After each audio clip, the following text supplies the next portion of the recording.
Muhammad sallallahu alaihi wasallam. Muhammad siapapun Pemirsa Daerah TV Rahimakumullah, kembali dalam program kaji, dan tadi kita sudah membahas sedikit tentang kriteria pemimpin. Baru dua ya Ustaz yang disampaikan ya, adil dan amanah, dan mungkin bisa Ustaz lanjutkan.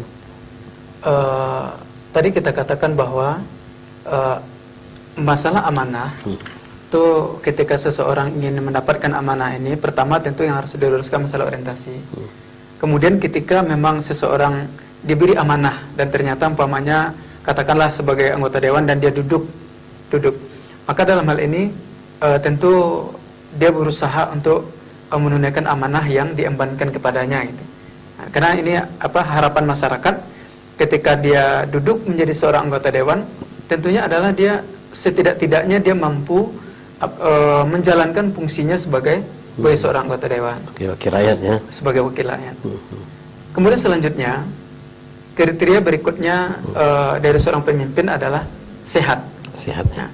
Jadi kalau kita melihat dalam tahapan termasuk apakah itu yang namanya pencalekan, kemudian dalam pilpres, dalam pilkada, itu kan memang salah satu syarat awalnya dulu kan memang ada yang namanya cek kesehatan gitu. Betul. Jadi memang sesuai dengan prinsip di dalam Islam. Bagaimana mungkin seseorang akan memimpin kalau dia tidak sehat? Karena memang pemimpin itu kalau dalam perspektif Islam adalah melayani, bukan dilayani.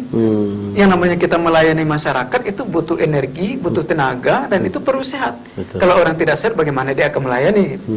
Nah, jadi memang kriteria pemimpin yang ketiga di dalam Islam itu sehat.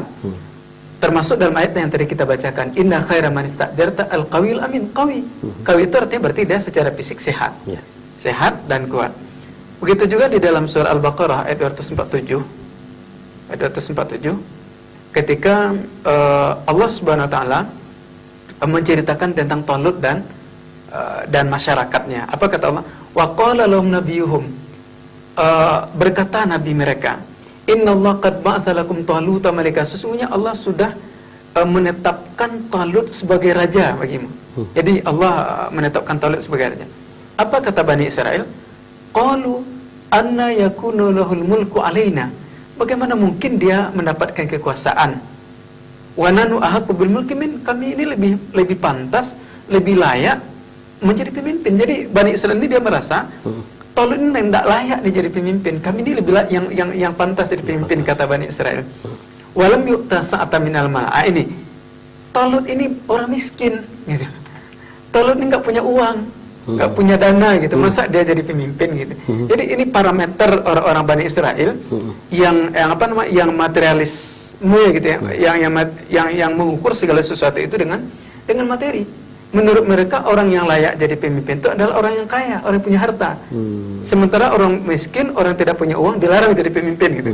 Jadi istilahnya orang miskin dilarang nyalek. Nah, itulah kalau kita Muhammad sallallahu alaihi wasallam. Muhammad siapapun